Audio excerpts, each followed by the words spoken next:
विद्यार्थियों, पिछले लेक्चर में हमने फर्टिलाइजेशन के अंतर्गत एम्फीमिक्सिस किसे कहते हैं, केमिस्ट्री ऑफ फर्टिलाइजेशन क्या होती है, सिग्निफिकेंस ऑफ फर्टिलाइजेशन क्या है, इस सब के संबंध में पढ़ा। अब आते हैं अनिषेक जनन, पार्थेनोजेनेसिस किसे कहते हैं, अनिषेक जनन किसे कहा जाता है, इसे समझते हैं। प्राय अंडे का जो निषेचन होता है वो शुक्राणु के द्वारा किया जाता है, ये अपन अभी तक अपन ने पढ़ा है। परंतु ये देखने में आया है कि कुछ जीव ऐसे होते हैं उनमें बिना निषेचन के ही अंडे का परिवर्धन प्रारंभ हो जाता है और नवीन संतति का जन्म हो जाता है। ये जो क्रिया है, इस क्रिया को अनिषेक जनन या वर्जिन बर्थ इसके नाम से जाना जाता है। अनिषेक जनन, इसको इंग्लिश में बोलते हैं पार्थेनोजेनेसिस। तो क्या हुआ इसमें अंडे का परिवर्धन बिना शुक्राणु के हुआ, यानी उसका बिना शुक्राणु के ही एम्ब्रियोनिक डेवलपमेंट शुरू हो गया और नई संतति का जन्म हो गया। तो ये जो कंसेप्ट है, इसको पार्थेनोजेनेसिस कहा जाता है या इसको वर्जिन बर्थ के नाम से भी जानते हैं। ये जो फैक्ट है, ये जो तथ्य है, इसकी खोज सबसे पहले चार्ल्स बोनट नाम के वैज्ञानिक ने की थी 1745 में। हालांकि ये जो जनन मुख्यतया वैसे आप देखें तो ज़्यादातर प्लांट्स में पाया जाता है, परंतु जंतुओं में भी कुछ ऐसे प्राणी हैं, जैसे इंसेक्टा के प्राणी हैं, क्रस्टेशिया के प्राणी हैं, रोटीफर्स हैं। ये जंतुओं में भी ऐसे अनेक प्राणी पाए जाते हैं जिनमें इस प्रकार का परिवर्तन देखने को, इस प्रकार का जनन देखने को मिलता है। इसमें पार्थेनोजेनेसिस के द्वारा जो संतति का निर्माण होता है उनको बोलते हैं अनिषेक प्राणी, या फिर इंग्लिश में बोलेंगे पार्थिनोट। यानी अनिषेक जनन से जिन प्राणियों का जन्म होता है, उस क्रिया के द्वारा होता है, उसको बोलते हैं पार्थिनोट या अनिषेक प्राणी। अब अनिषेक जनन यानी पार्थेनोजेनेसिस ये भी दो प्रकार का होता है। एक को कहते हैं नेचुरल पार्थेनोजेनेसिस, प्राकृतिक अनिषेक जनन, और दूसरा होता है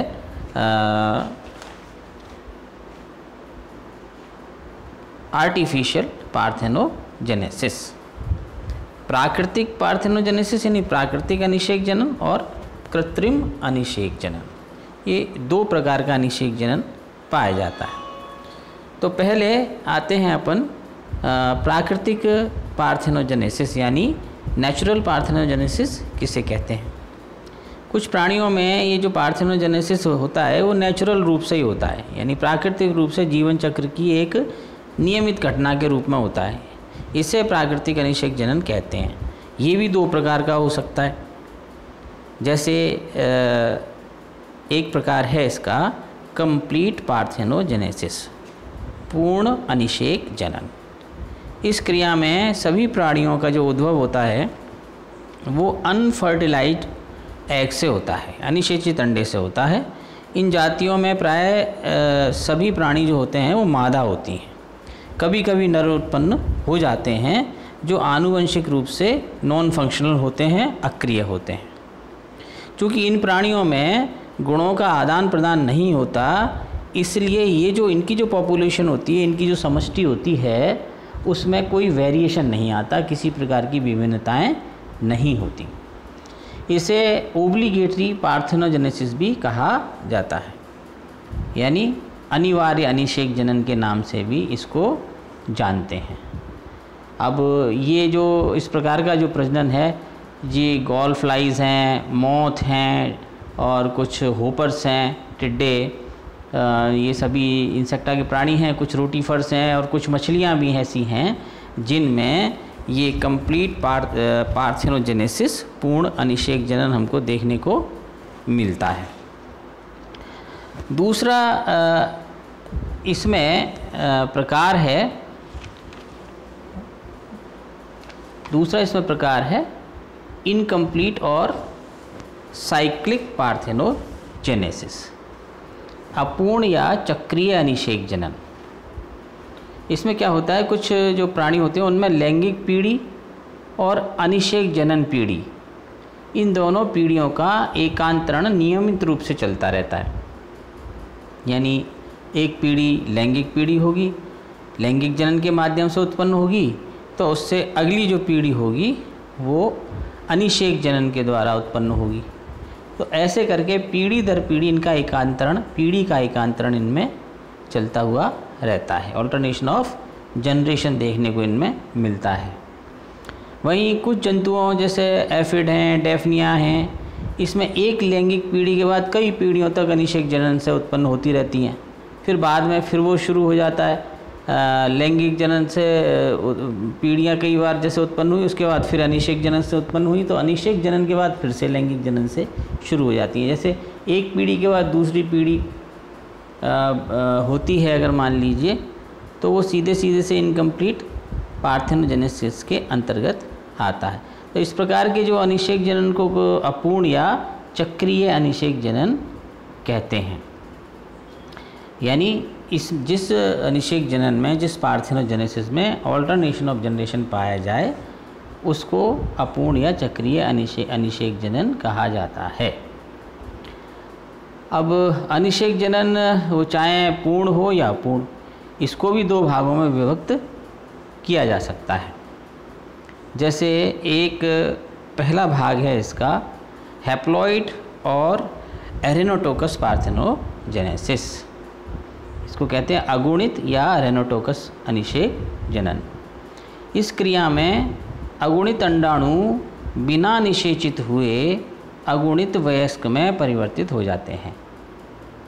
अगुणित अंडाणु यानी हैप्लॉइड ओवम जो हैं वो बिना फर्टिलाइजेशन के हैप्लॉइड वयस्क में, एडल्ट में परिवर्तित हो जाते हैं।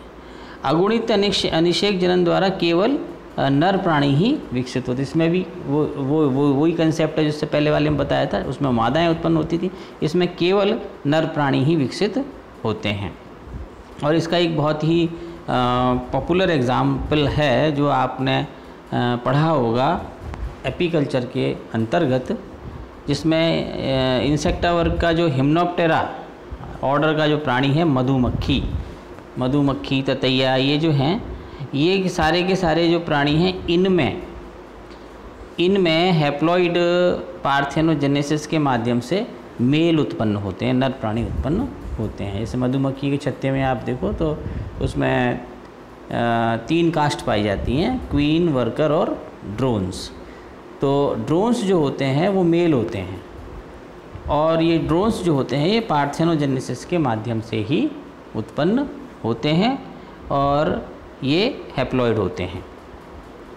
इसी प्रकार कॉलियोप्टेरा, थाइसोनोप्टेरा, ये जो ऑर्डर्स हैं कुछ इंसेक्टा क्लास के, इनके प्राणी और इसके अलावा एरेमनीज, रोटीफर्स के अंतर्गत आने वाले प्राणी जो होते हैं, उनमें भी हैप्लॉइड या फिर एरेनटोकस पार्थेनोजेनेसिस पाई जाती है।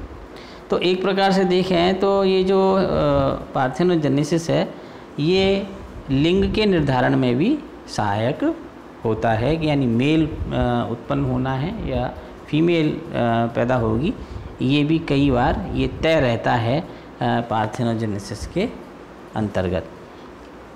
अब दूसरे प्रकार का जो पार्थेनोजेनेसिस है वो है डिप्लॉयड और थैलीटोकस पार्थेनोजेनेसिस। इसको कहेंगे द्विगुणित या थैलीटोकस अनिषेक जनन।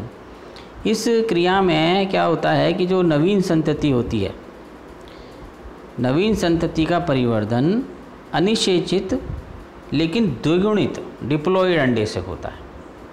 होता तो वो अनिषेचित ही है, अनफर्टिलाइज्ड एग, लेकिन होता वो डिप्लॉयड है। तो अंडाणु में जो द्विगुणित गुणसूत्र या तो अर्धसूत्री विभाजन के लोपन के कारण रह जाते हैं, या फिर जो उसकी जो पोलर बॉडीज़ होती हैं, ध्रुवकाय होते हैं, उनके पुनर्संयोजन के कारण से ऐसा होता है। तो द्विगुणित अनिषेक जनन जो होता है उसमें नवीन संतति जो होती है वो अनफर्टिलाइज्ड डिप्लॉयड एग के माध्यम से उत्पन्न होती है। और क्रिया ये कैसे होती है, जैसे मैंने आपको बता दिया कि अंडाणु में जो डिप्लॉयड जो गुणसूत्र होते हैं, क्रोमोसोम्स होते हैं, वो अर्धसूत्री विभाजन उसमें से या तो माइनस हो जाता है, विलोपन हो जाता है, उसका अर्धसूत्री विभाजन उसमें नहीं होता, म्यूटिक डिवीज़न नहीं होता, या फिर क्या होता है कि जो पोलर बॉडीज़ के साथ उनका फिर रिकॉम्बिनेशन होता है, पुनर्संयोजन हो जाए, जो पोलर बॉडीज़ बनती हैं वो दोबारा से उनके साथ संयोजन होकर और फिर आगे की क्रिया शुरू हो जाती है। तो ये जो डिप्लॉयड पार्थेनोजेनेसिस है, इस डिप्लॉयड पार्थेनोजेनेसिस को भी दो भागों में विभाजित किया जा सकता है, on the basis of absence of meiosis और recombination of ovum and polar body. Diploid parthenogenesis also divided into two parts on the basis of absence of meiosis, यानी मियोसिस की अनुपस्थिति, या तो ये हो या फिर पुनर्संयोजन हो जाए किसका, अंडाणु का और पोलर बॉडी का, ध्रुव काय का। तो इनमें से कोई भी एक घटना घटित होगी तो डिप्लॉयड पार्थेनोजेनेसिस होगी। और ये जो डिप्लॉयड पार्थेनोजेनेसिस है ये भी दो प्रकार की होती है, एमियोटिक थैलीटोकी और मियोटिक थैलीटोकी। तो ये जो एमियोटिक थैलीटोकी किसे कहेंगे, अर्धसूत्री विभाजन रहित थैलीटोकी, एमियोटिक थैलीटोकी। इस प्रकार के अनिषेक जनन में कभी कभी जो oogenesis होता है, अंडाणु जेनेसिस, अंडाणु जनन जो होता है oogenesis, उसमें पहला अर्धसूत्री विभाजन नहीं होता, फर्स्ट मियोटिक डिवीजन नहीं होता, लेकिन दूसरा अर्धसूत्री विभाजन सामान्य रूप से होता है। तो अगर ऐसा होगा तो क्या स्थिति बनेगी, अगर आप सोचो तो खुद पता लगेगी आपको कि अगर ऐसी स्थिति में बनेगी तो ऐसी स्थिति में अंडाणु में गुणसूत्रों की संख्या डिप्लॉयड ही रह जाती है, क्योंकि फर्स्ट मियोटिक डिवीजन जो है वो बेसिकली माइटोसिस है ना।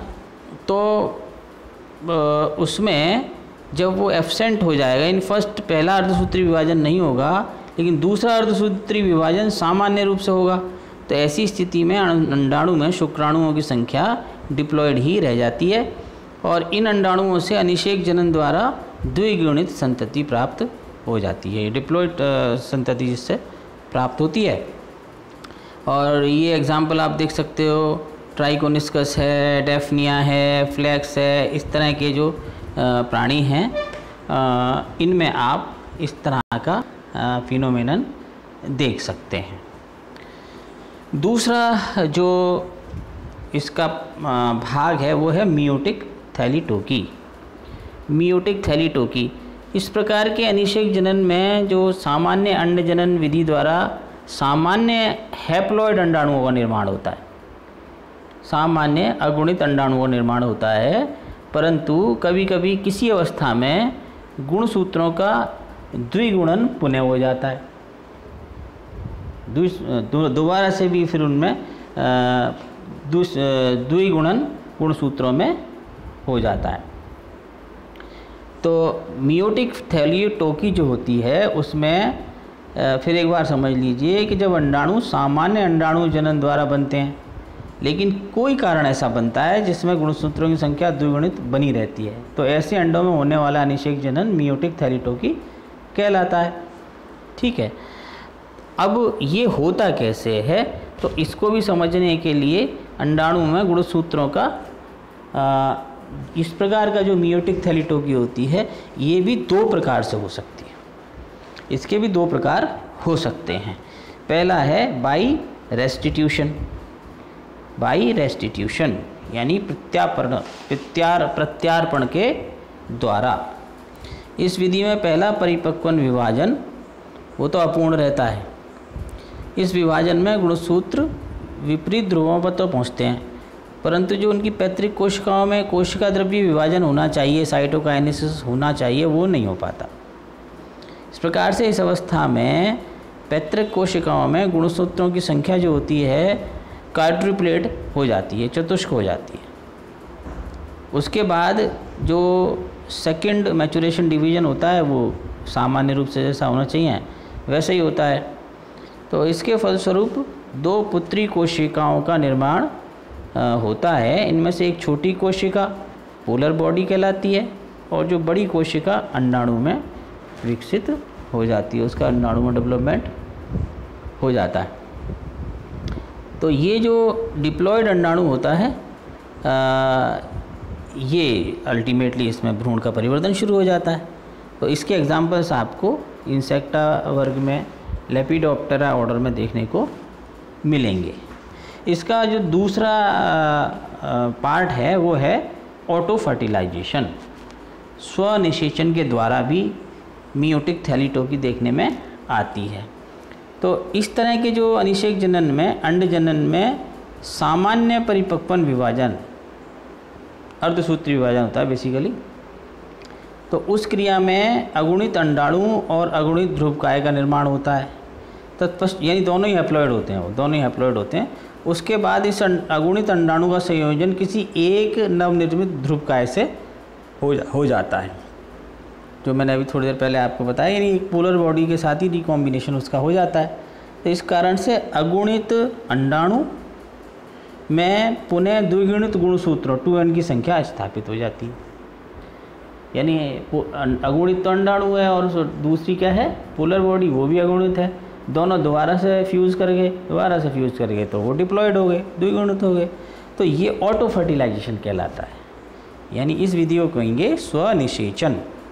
इस प्रकार का अनिषेक जनन जो होता है वो ऑर्टेमिया सेलाइना इनमें पाया जाता है, जहाँ अगुणित अंडाणुओं में अंडाणु में गुणसूत्र जो होते हैं उनकी द्विगुणित संख्या द्वितीय ध्रुवकाय के संयोजन से स्थापित की जाती है। सेकंड पोलर बॉडी जो होती है उसके साथ उसका पुनर्संयोजन हो जाता है। तो ये कुछ प्रकार हुए पार्थेनोजेनेसिस के। अब ये जो पार्थेनोजेनेसिस वर्टिब्रेट्स में, इसका क्या कंसेप्ट है अनिषेक जनन का कशेरुकियों में, तो इसे समझने के लिए इसमें क्या होता है कि जो कॉर्डेट्स होते हैं या कशेरुकी प्राणियों में जो नेचुरल पार्थेनोजेनेसिस बहुत कम पाया जाता है, इन प्राकृतिक पार्थेनोजेनेसिस इसमें नहीं होता। इस तरह का अनिषेक जनन कुछ कशेरुकी प्राणियों में पाया जाता है, जैसे मछली है, मछलियों में कैरेसियस ओरेटस गिबेलियो है, उसमें जनन सिर्फ अनिषेक जनन के द्वारा ही होता है और इनकी जनसंख्या में मेल्स नहीं होते, फीमेल्स ही पैदा होती हैं। ये मतलब अलग से कुछ पार्थेनोजेनेसिस के कुछ एग्जाम्पल्स जो कि वर्टिब्रेट्स के से रिलेटेड हैं, कशेरुकियों से रिलेटेड हैं। और अनिषेक जनन जैसे इस प्रकार का एक लेसर्टा सेक्सिकोला अमेरिकाना, ये एक छिपकली होती है, इसमें भी पाया जाता है। यहाँ पर भी नर नहीं पाए जाते, मादा ही पाई जाती हैं। द्विगुणित अंडाणुओं का निर्माण होता है इनमें, और जो द्विगुणित मादाएँ होती हैं वो विकसित हो जाती हैं और उनमें वो जो क्रोमोसोम्स होते हैं उनकी संख्या भी द्विगुणित संख्या होती है। और युग्मक जनन से पहले ही लैंगिक कोशिकाओं में जो जर्म सेल्स होती हैं उसमें जो गैमेटोजेनेसिस होती है उससे पहले ही उसकी संख्या, गुणसूत्र की संख्या डबल हो जाती है। अब एक और एग्जाम्पल पक्षियों में भी देखने को मिलता है, जैसे डोमेस्टिक टर्की का है। इस पक्षी में भी अगुणित अंडों में स्वाभाविक अनिषेक जनन होता है। यहाँ पर यह पाया गया है कि वे मादाएं जो नर से पृथक रखी जाती हैं, नर से अलग करके कुछ दिन के लिए रख दी जाती हैं, वो फिर अनफर्टिलाइज्ड एग देना शुरू कर देती हैं। इन अनिषेचित अंडों में भ्रूणीय विकास भी, डेवलपमेंट भी शुरू हो जाता है। और इसमें भी क्या होता है कि इसके द्वारा, इस प्रकार के अनिषेक जनन के द्वारा जो चूजे निर्मित होते हैं वो सभी नर होते हैं, मेल चिक होते हैं। तो ये वर्टिब्रेट्स में पार्थेनोजेनेसिस के संबंध में कुछ एग्जाम्पल्स आपको बताए। और अब आते हैं आर्टिफिशियल पार्थेनोजेनेसिस, कृत्रिम अनिषेक जनन। प्रयोगशाला में कृत्रिम रूप से अनिषेक जनित यानी पार्थेनोजेनेट को निर्मित करने की क्रिया को ही अपन आर्टिफिशियल पार्थेनोजेनेसिस कहते हैं। यानी हम लेबोरेटरी में भी ये क्रिया करवा सकते हैं, उसके माध्यम से भी हम पार्थेनोजेनेट्स जो हैं उनको डेवलप कर सकते हैं। अभी तक कई प्राणियों के जैसे समूह हैं, जैसे एनेलिड्स में, मोलस्का में, एकाइनोडर्मेटा में, एम्फीबियंस के भी कुछ प्राणी हैं, बर्ड्स में भी हैं, मैमल्स में भी हैं। कुछ आर्टिफिशियल पार्थेनोजेनेसिस का अध्ययन लेबोरेटरीज़ में किया गया, इनके ऊपर भी प्रयोग किए गए हैं। और कई प्रकार के उद्दीपन देने के बाद, यानी एक प्रकार से ऐसा उद्दीपन जो कि एम्ब्रियोनिक डेवलपमेंट को इनिशिएट कर दे, प्रारंभ कर दे, भ्रूण का विकास प्रारंभ हो जाए बिना फर्टिलाइजेशन के, किसी बाह्य उद्दीपन के द्वारा। तो ऐसे जो है वो उद्दीपन स्टडीज़ की गई, ऐसे उद्दीपन भी उनका भी विकास हुआ। और इन उद्दीपन जो होते हैं, इन ऐसे उद्दीपन जो होते हैं उनको हमने 3 भागों में बांट लिया। एक तो है केमिकल मीन्स, दूसरा है फिजिकल मीन्स और तीसरा है मैकेनिकल मीन्स। यानी केमिकल मीन्स या कहें कि केमिकल स्टिमुलेशन, इंग्लिश में स्टिमुलेशन बोलते हैं उद्दीपन को। तो रासायनिक उद्दीपन जो होता है उसमें क्या होता है कि अनिषेचित अंडों को कृत्रिम रूप से विभिन्न रसायनों द्वारा विकास के लिए प्रेरित किया जाता है। यानी उनको ऐसे कुछ रसायनों में रखा जाता है जिनके माध्यम से उनमें एम्ब्रियोनिक डेवलपमेंट प्रारंभ, भ्रूणीय विकास प्रारंभ हो जाता है बिना निषेचन के। जैसे तनु और कुछ सेमी कॉन्सनट्रेटेड जो मेरीन वाटर होता है, समुद्री जल ऐसा जो होता है, कहीं किसी प्रयोग में तो वो बिल्कुल डाइल्यूट करके यूज़ में लाया जाता है, किसी प्रयोग में उसको थोड़ा सा सेमी कॉन्सनट्रेट रखा जाता है। वो भी कई प्राणियों में उनके एग्स में स्टिमुलेशन देने का काम करता है। क्लोरोफॉर्म में रख के भी कई प्रयोग किए गए हैं। ब्लड का जो सीरम होता है उसमें भी रख के उद्दीपन प्रदान किए गए हैं।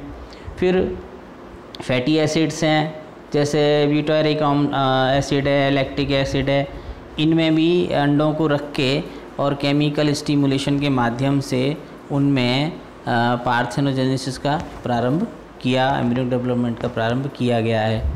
फिर वसा जिसमें घुल जाती है, ऐसे वसा विलायक पदार्थ हैं, अल्कोहल है, बेंजीन है, ईथर है, एसीटोन है, इनका भी प्रयोग केमिकल स्टिमुलेशन के लिए किया जाता है। यूरिया है, पोटेशियम है, सोडियम, कैल्शियम, मैग्नीशियम के क्लोराइड्स हैं, सुक्रोज है और स्ट्राइकनिन है। ऐसे करके ये कुछ केमिकल्स हैं, इनके माध्यम से, इनके द्वारा केमिकल स्टिमुलेशन देते हुए एग्स को और एम्ब्रियोनिक डेवलपमेंट बिना फर्टिलाइजेशन के शुरू करके कई प्रयोग कई एनिमल्स में करके देखे गए हैं और वो सफल भी हुए हैं। तो ये कहते हैं आर्टिफिशियल पार्थेनोजेनेसिस के अंदर केमिकल मीन्स या केमिकल स्टिमुलेशन के द्वारा पार्थेनोजेनेसिस करवाना। इसी प्रकार से दूसरा है इसका फिजिकल मीन्स या फिजिकल स्टिमुलेशन का यूज़ करना। फिजिकल स्टिमुलेशन यानी भौतिक उद्दीपन देना। भौतिक उद्दीपन में क्या हो सकता है, जैसे टेम्परेचर को वेरी कर दो आप, टेम्परेचर में वेरिएशन लाओगे, टेम्परेचर ज़्यादा कर दिया या टेम्परेचर कम कर दिया। टेम्परेचर को कम या ज़्यादा करने से भी बहुत सारे एग्स के अंदर डेवलपमेंट शुरू हो जाता है। ऐसे ही अल्ट्रावायलेट रेज होती हैं, परावैंगनी किरणें भी होती हैं, उनके द्वारा भी एग्स के अंदर बिना फर्टिलाइजेशन के डेवलपमेंट शुरू करवाते हैं। तो ये फिजिकल स्टिमुलेशन के अंतर्गत ही आता है। इसके अलावा कुछ इलेक्ट्रिक शॉक्स, विद्युत के जो झटके हैं ना, उनके माध्यम से भी एग्स के अंदर स्टिमुलेशन प्रोवाइड करके और पार्थेनोजेनेसिस की शुरुआत करवाई जा सकती है। ऐसे प्रयोग भी किए गए हैं। और तीसरा जो प्रकार है वो मैकेनिकल मीन्स, यानी उनको आप यांत्रिक रूप से कोई स्टिमुलेशन देते हैं एग्स को, अंडों को, और उसके माध्यम से यदि उनमें पार्थेनोजेनेसिस शुरू हो जाती है तो उसको बोलेंगे mechanical stimulation. By use of mechanical stimulation parthenogenesis को शुरू करने के लिए। अब जैसे मान लीजिए कुछ अनफर्टिलाइज्ड एग्स को लिया कुछ प्राणियों के और मेराइन वाटर में रख के और उनको शेक किया जा रहा है, धीरे धीरे करके हिलाया जा रहा है, तो उससे भी उसमें कभी कभी स्टिमुलेशन मिलता है उसको और अल्टीमेटली पार्थेनोजेनेसिस शुरू हो जाती है। और या फिर कोई एग्स ऐसे हैं जिनमें छोटी सुई लेकर, महीन सुई लेकर उनमें छोटे छोटे प्रिकिंग की गई, छोटे छोटे छेद किए गए, तो उसके माध्यम से भी आर्टिफिशियल पार्थेनोजेनेसिस करवाया जाता है लेबोरेटरी के अंदर। ऐसे प्रयोग अनेक प्राणियों के अंडों के साथ किए गए हैं। अब आते हैं गायनोजेनेसिस किसे कहते हैं। तो ये इस प्रकार का एक विशिष्ट अनिषेक जनन जो टर्बिलेरियंस, नेमेटोड्स और केंचुओं में देखने को मिलता है। ख़ास तौर से ज़्यादातर ये नेमेटोड्स और केंचुओं में देखते हैं। और इन जंतुओं में अंडों को शुक्राणु के प्रवेश द्वारा उद्दीपन दिया जाता है। बाद में ये शुक्राणु अंड केंद्रक में से बिना संयोजन किए हुए समाप्त हो जाते हैं। यानी स्टिमुलेशन तो शुक्राणु से मिला, शुक्राणु से स्टिमुलेशन मिला, लेकिन वो जो क्रिया है फर्टिलाइजेशन की वो कंप्लीट नहीं हुई, और वो जो एग का केंद्रक है, अंडे का केंद्रक है, उससे बिना उसके फ्यूजन हुए ही शुक्राणु समाप्त हो जाते हैं। अर्थात ये जो अंडाणु सिर्फ शुक्राणु के प्रवेश मात्र से ही विकास की क्रिया प्रारंभ कर देता है, उसको कंप्लीट नहीं करता। कंप्लीट प्रोन्यूक्लिक फ्यूजन की क्रिया इसके अंतर्गत नहीं होती। इस क्रिया को गायनोजेनेसिस अथवा छद्म निषेचन, स्यूडो फर्टिलाइजेशन कहते हैं। ये गायनोजेनेसिस कहलाता है या स्यूडो फर्टिलाइजेशन कहलाता है। और इस प्रकार का जनन जो है ज़्यादातर एम्फीबियंस में देखने को मिलता है, उभयचारी जंतुओं में सामान्य रूप से देखने को मिलता है। तो ये कुछ चीज़ें हैं गायनोजेनेसिस के अंतर्गत अपन देखते हैं। अब आते हैं सिग्निफिकेंस ऑफ पार्थेनोजेनेसिस। अनिषेक जनन का महत्व क्या है? अनिषेक जनन जो होता है उसका क्या उपयोग है, क्या उसके लाभ हैं, क्या उसकी हानि है? तो कुछ चीज़ें हैं जिसे अपन समझ सकते हैं, जैसे टाइप ऑफ रिप्रोडक्शन। इसको हम एक जनन का तरीका है, जनन का प्रकार ही है, और इसको हम अपने हिसाब से भी नियंत्रित कर सकते हैं। जैसे अनिषेक जनन प्रजनन का एक सीधा, सरल और सुगम तरीका है, जो जब लैंगिक जनन द्वारा प्रजनन नहीं हो पाता तो अपनी जाति को बनाए रखने के लिए पार्थेनोजेनेसिस का उपयोग कर लिया जाता है। इसके माध्यम से भी जनन करवाया जा सकता है। दूसरा है इसका रैपिड मल्टीप्लिकेशन, तीव्र प्रजनन। अब इसमें क्या होता है, अनिषेक जनन कम समय में अधिक से अधिक संतति को उत्पन्न करने के लिए निर्मित करने का एक बढ़िया साधन है। यानी आप कम समय में ही बिना फर्टिलाइजेशन के और अगली जनरेशन प्राप्त कर सकते हैं। तो रैपिड मल्टीप्लिकेशन, तीव्र प्रजनन के लिए ये एक अच्छा तरीका है।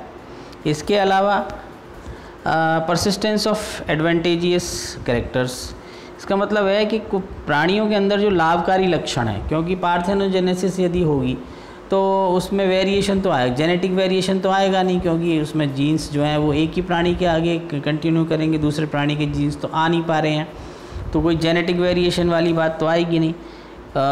और जब जेनेटिक वेरिएशन नहीं आएगा तो कभी कभी जैसे कुछ ख़राब लक्षण उत्पन्न हो जाते हैं, उनकी संभावना ख़त्म हो जाएगी। जैसे लक्षण हैं वैसे के वैसे ही आगे चलेंगे। तो अच्छे लक्षण हैं, हम अगर उन्हीं की बात करें तो वो परसिस्ट करते रहेंगे, आगे भी चलेंगे वो।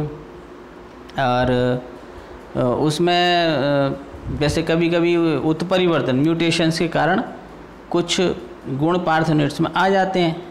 एक बार लाभकारी जीनी संयोजन के स्थापित हो जाने पर वो फिर आगे चलता ही रहता है, पीढ़ी दर पीढ़ी चलता रहता है, वेरिएशन उसमें नहीं आता। तो जो बेनिफिशियल कैरेक्टर्स हैं हम पहले उन्हें देखें तो वो बदलते नहीं हैं, वो भी चलते रहते हैं। तीसरा, एलिमिनेशन ऑफ डिसएडवांटेजियस कैरेक्टर्स, हानिकारक लक्षणों को दूर करना। उत्परिवर्तन यानी म्यूटेशन के द्वारा कई बार जो जीन कॉम्बिनेशन होता है वो हानिकारक भी होते हैं, और इन लक्षणों को धारण करने वाले प्राणी दूसरे प्राणियों की तुलना में अपने आप को अनुकूलित नहीं कर पाते। तो क्या होता है कि जैसे कुछ गलत लक्षण आ भी गए हैं तो दूसरे प्राणियों की तरह से ये जो पार्थेनोइड्स होते हैं ये इन प्राणियों को धारण करके वो अनुकूलन उनका नहीं हो पाता है। तो यूँ करके कुछ समय बाद ये लक्षण समाप्त भी होने की संभावना रहती है। एलिमिनेशन ऑफ वैरायटी, विभिन्नताओं का विलोपन। अब एलिमिनेशन ऑफ वैरायटी क्या है? एलिमिनेशन वैरायटी का मतलब है अनिषेक जनन द्वारा जो संतति का निर्माण होता है उसमें सिर्फ एक ही प्राणी का योगदान होता है। तो लैंगिक जनन के समान इसमें गुणसूत्रों का आदान प्रदान तो होता नहीं है, नए जीनी कॉम्बिनेशन, जीनी संयोजन नहीं बनते, तो इनमें विभिन्नताएं पैदा नहीं होती। तो ये कोई अच्छी बात नहीं है, विभिन्नताएं पैदा होना तो एक अच्छी चीज़ है, ताकि उससे नए प्रकार के जीवों के अंदर नए नए लक्षणों का विकास होता है। एक है ये as a means of sex determination, mode of sex determination. इसमें क्या होता है कि अनेक प्राणियों में इसके द्वारा लिंग का निर्धारण किया जाता है। इसके अलावा इसकी सहायता से जंतुओं की जनसंख्या में नर व मादा का अनुपात भी हम ज्ञात कर सकते हैं और उसको एडजस्ट भी किया जा सकता है। उदाहरण के लिए जैसे एफिड हैं, एफिड्स हैं, और इनमें एफिड्स में क्या होता है, अनिषेचित अंडाणु नर में तथा निषेचित अंडाणु मादा में विकसित होते हैं। तो ये फिक्स है, तो इसके हिसाब से लिंग का निर्धारण भी इसके द्वारा किया जा सकता है। अब एक है ऊर्जा का अपव्यय, prevention of wastage of energy. ये भी इसमें एक बिंदु हो सकता है कि भाई लैंगिक जनन में मैथुन क्रिया की आवश्यकता रहती है, तो उसमें अनावश्यक रूप से ऊर्जा नष्ट होती है। अनिषेक जनन में इस ऊर्जा की बचत हो जाती है, जो दूसरी प्रकार की जैविक क्रियाओं में काम में आ सकती है। ऐसे ही पॉलीप्लॉइडी है। पॉलीप्लॉइडी जो है वो बहुगुणन कहलाता है। जो अनिषेक जनन जो होता है बहुगुणन को बढ़ावा देता है, पॉलीप्लॉइडी को बढ़ावा देता है।